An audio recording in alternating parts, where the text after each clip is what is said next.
श्री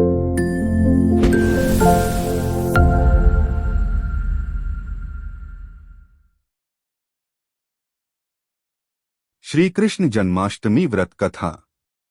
एक समय मथुरा नगरी में कंस नामक अत्याचारी राजा राज्य करता था। वह अपनी बहन देवकी से अत्यधिक स्नेह करता था। देवकी का विवाह यदुवंशी वंश के महारथी वसुदेव जी से हुआ। विवाह के समय आकाशवाणी हुई, हे कंस, जिस बहन को तू इतने प्रेम से घर ला रहा है, उसी का 8वां पुत्र तेरा सहार करेगा।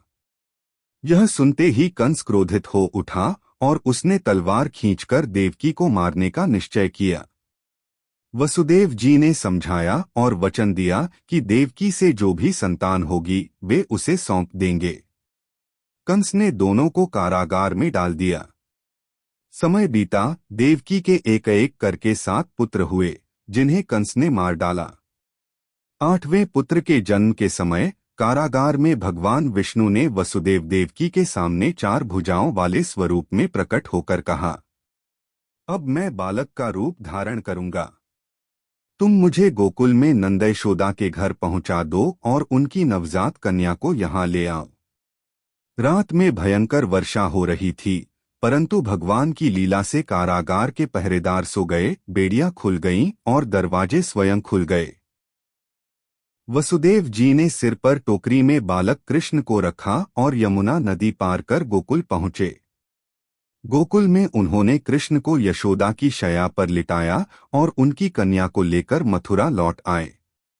जैसे ही कंस ने उस कन्या को मारने का प्रयास किया, वह उसके हाथ से छूटकर आकाश में चली गई और योगमाया का रूप धारण कर बोली, अरे मूर्ख, तुझे मारने वाला जन्म ले चुका है और अब तुझसे दूर है। इसके बाद श्री कृष्ण ने बड़े होकर कंस का वध किया और धर्म की स्थापना की। व्रत का फल। श्री कृष्ण जन्माष्टमी का व्रत रखने से व्यक्ति के पाप नष्ट होते हैं, मन में शांति आती है और जीवन में सुख समृद्धि प्राप्त होती है। जो भक्त पूरे नियम से यह व्रत करता है, उसे मोक्ष की प्राप्ति होती है और जन्म जन्म के कष्ट दूर होते हैं।